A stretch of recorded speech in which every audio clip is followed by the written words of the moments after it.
So I have this theory. I do not think parents should be allowed to have favorite children. However, I think it's quite alright if the children want to have favorite brothers and sisters, aunts and uncles, friends, that kind of a thing. But maybe they need to be older and not when they're young.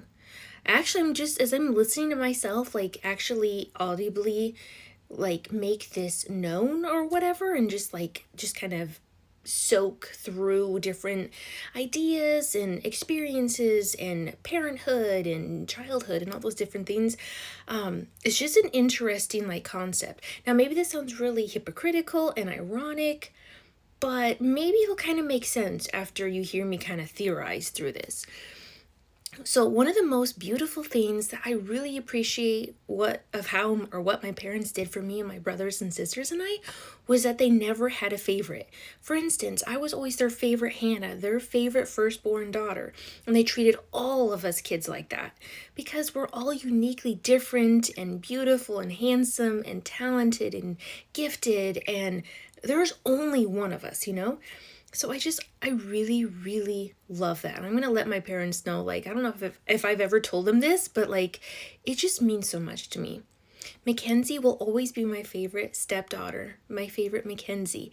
And our little son that is on the way will always be my favorite Maverick, or whatever we name him to be.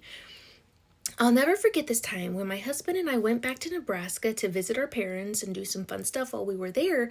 We were at Roca Berry Farm one day and sitting on the train.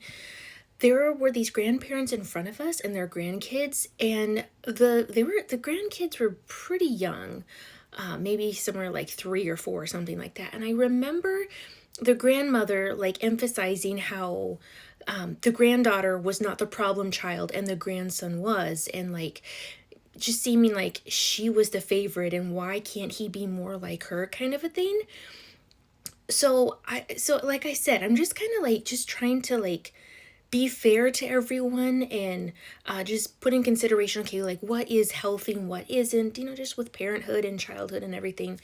And I just thought that that was so hurtful because you cannot compare a child to another child because that just makes them feel, I think, unwanted and not as valued, and their worth is like, well, like what is this, like feeling like you're just going to be a failure as you live out your life.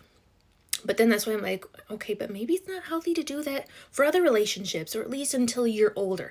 I have 8 brothers and sisters myself. There are 9 of us. So I feel like because some of us are close and some of us are distant because of the huge family dynamic, maybe that's a different, set of circumstances. I don't know. But what are your guys' thoughts?